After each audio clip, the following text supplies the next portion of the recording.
Hey guys, in this video I'm going to be showing you how you can enable NVIDIA DLSS over on Windows. So make sure to watch this video till the end and let's get started. Anyone that's watching this video obviously is trying to find a way to enable DLSS.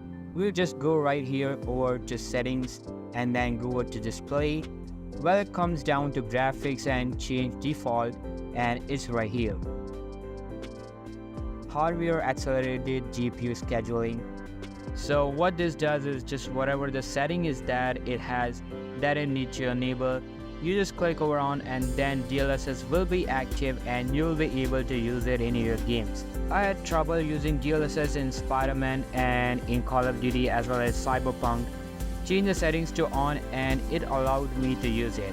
And that's how you can enable NVIDIA DLSS over on Windows. So that's all for today's video. Hope you liked the video.